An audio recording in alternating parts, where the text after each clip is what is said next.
So, Manchester United are interested in signing Ollie Watkins. Laurie Whitwell from The Athletic has confirmed this.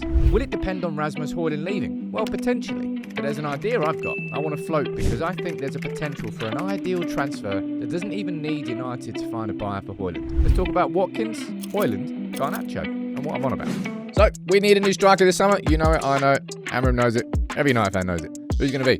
Maybe Ollie Watkins. I'm going to run through the news that came out yesterday from Laurie Whitwell in The Athletic that United have sort of explored the conversation. The initial inquiries have happened. And I want to speak about Ollie Watkins. I want to speak about Rasmus Hojlund. Most importantly, I want to speak about Alejandro Garnacho and how this all sort of ties together. I'll run through the news. You can let me know what you think in the comments, all right? Answer me two questions. Number one, would you want to sign Watkins? Because 68% of those who joined in the live show this morning said yes. And what price do you think is going to be a fair price? Also going to be part of the conversation today. Anyway, let's get into it. I did this video a couple of weeks ago sort of saying that United should be taking advantage of what's going on at Villa with all the sort of overspending that's happened there. Why not take advantage of it? And Ollie Watkins was one of the names on that list. A Premier League proven goal scorer. Is he older than I think any of us would have anticipated us signing this summer? But I'll sort of explain why there might be some understanding to that. This is the news that came out from The Athletic first last night. Ollie Watkins is on United's shortlist if Rasmus Hojlund leaves. All right, there's been contact between Old Trafford executives and their Villa counterparts via intermediaries to explore the prospect of a deal. All right, Rashford, he wanted to join Barca. That conversation then went dead with Villa.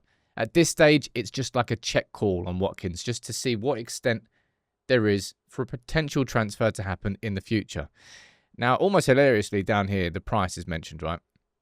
Obviously, Arsenal were after Watkins in January. He ended up staying. John Duran ended up joining, was it Al Nassr? Can't remember. Villa wanted a 60 mil fee. Arsenal went in at 40. They disagreed. Villa feel Watkins is still worth that larger figure.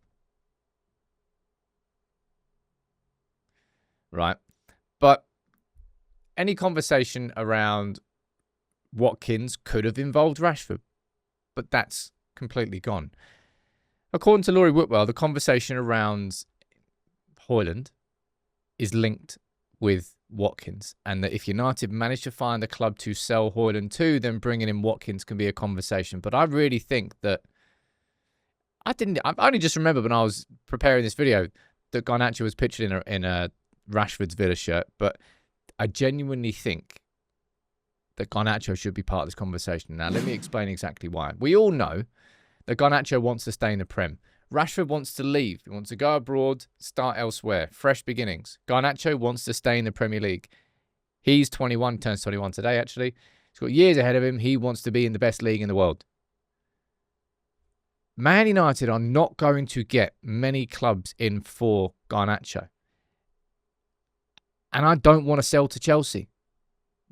Even if Arsenal came in, I'd boot them out the door as well. I don't want to sell to either of them. Villa, I couldn't give a toss about us selling anyone to Villa. Really, really couldn't. And also, I think this sort of could tie into something a little bit bigger, right?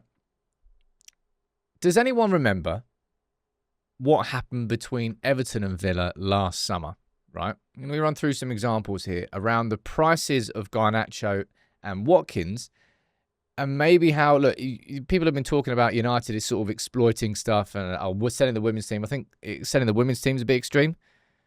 But inflating the prices of players when you sell them to each other, I'll be all right with that.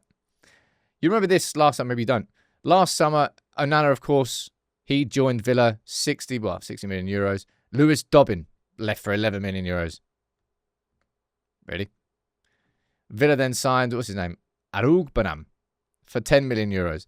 Just strangely valued transfers that happened between Villa and Everton. And you'd also remember what happened between Villa and Chelsea. Villa signing Maatsen for 35 mil it raised a few eyebrows on the price of that. Not as much as this one. Kellyman, had he played a minute for Villa at that point? I don't even know. 19 million he went for. Everyone was like, huh? Could there be a possibility here where United raise the conversation of Garnacho and anything to do with Watkins, and that United and Villa inflate the prices of both of those players to help balance the books of both Villa and United a bit. I don't think that's outside the realms of possibility.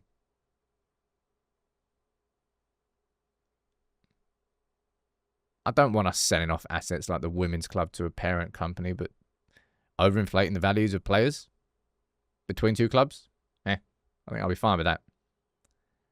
And Watkins, right? Let's just speak about Watkins as an option first and foremost. And even if you don't really inflate the values of them, I still think Garnacho and Watkins is a conversation. For me, it would need to be Watkins plus money for Garnacho. I think Garnacho is definitely worth more than Watkins, so let's not get that twisted. And if it is just Watkins on his own, I agree with the majority of you in the live show today when you said between 30 and 40 mil. But Watkins, right? If we just have a quick look here.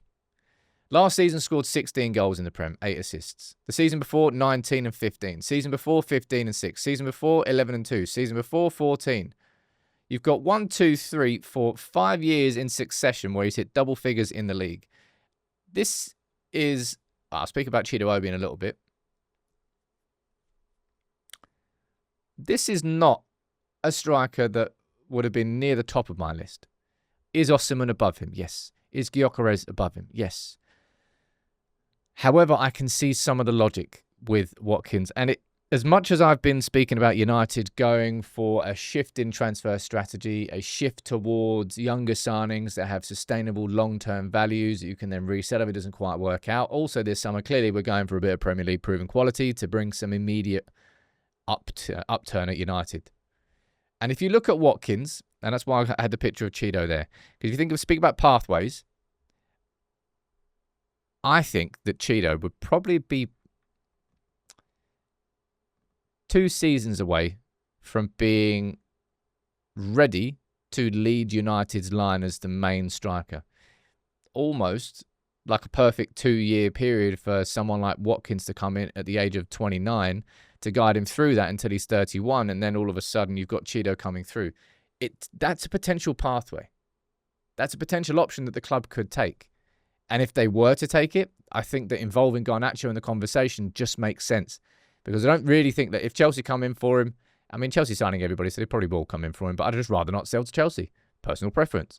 Same with Arsenal. I don't think Spurs will come in for him, and Liverpool certainly don't need him. And they'll probably consider Newcastle. Potentially, you could see that happening. I think I'd still rather sell to Villa, though. Just out of choice.